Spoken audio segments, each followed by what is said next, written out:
بالصبر والصلاة إن الله مع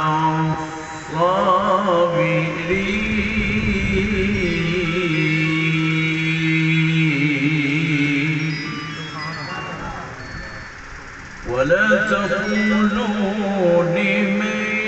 يقتل في سبيل الله أموات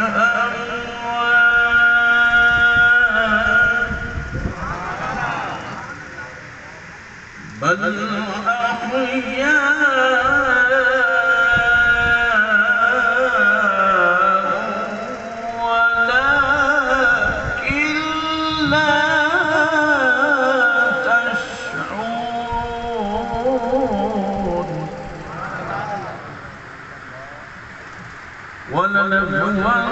ولنبلونكم بشيء من الخوف والجوع ونقص من الأموال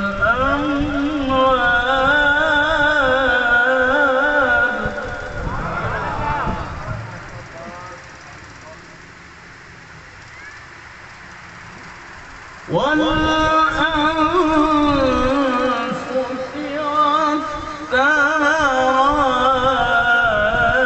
والثمرات وبشر الصابرين الذين إذا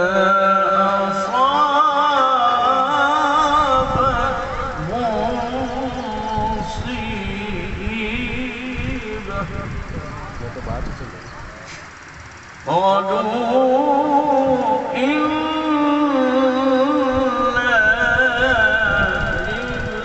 لله وإنا إليه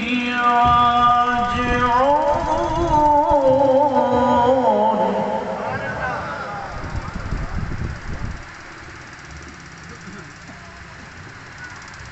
ولا تقولوا لمن يقتل في سبيل الله أموات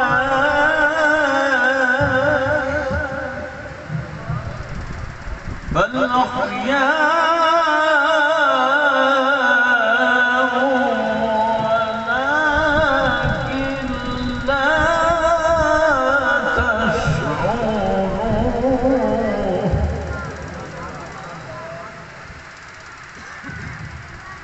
وبشر الصابرين الذين إذا أصابتهم مصيبة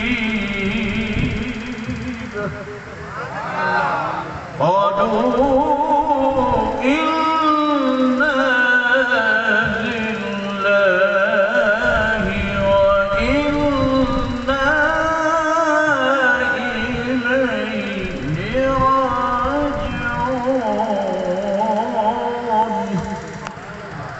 آمنت بالله صدق الله